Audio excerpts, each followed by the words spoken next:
After carefully unpacking all parts in the surrounding area, you can now ready your accessories for later use and prepare your pump for installation. You'll need to remove the cord pipe cap that comes pre-installed and then prepare the pump to go through the cord pipe, noting the warning label about the drip loop on the cord end. Once it goes through the bowl, you'll pull out the slack through the other side. You can now set the bowl down on its side and run the pump cord through the bottom pedestal.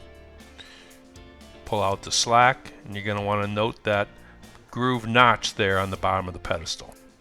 Carefully lift the bowl while pulling out the excess slack. Properly align the large and small grooves of the twist and lock and twist the bowl into place. Make sure the pump has enough cord to move freely in that access area, and then install your cord pipe cap. The large and small grooves on the bottom of the pump riser must line up properly into the bowl to ensure that all parts remain straight. With the pump loosely installed inside the housing, you'll twist and lock that riser into place, and then use the middle spill bowl, again same orientation of the twist and lock. The top water feature has the tubing pre-installed. Feed that tubing through the spill bowl and into the riser and out the other side. The proper orientation of the pump and tubing is critical to ensure that your Veneto fountain runs properly. The pump features a flow control dial, and we recommend setting it to full strength. When attaching the tubing to the pump, you'll notice that it's a little bit long, which may cause it to kink if it's not properly installed. With a bit of maneuvering, you can position it to reduce the chance of that happening.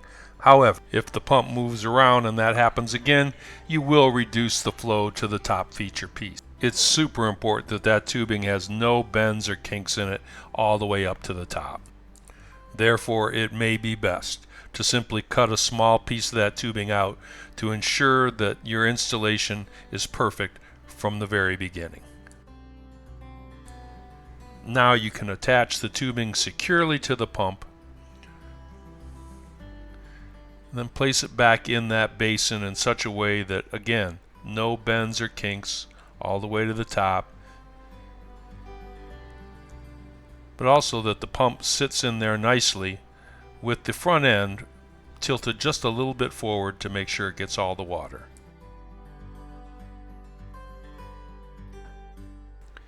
We recommend turning the fountain so that that access door and the pump cord itself goes to the back of the viewing area. By hiding the cord and the access door, you'll have a more polished final assembly. Fill the fountain with water, plug it in, and then you can experiment with your splash reduction and sound altering accessories.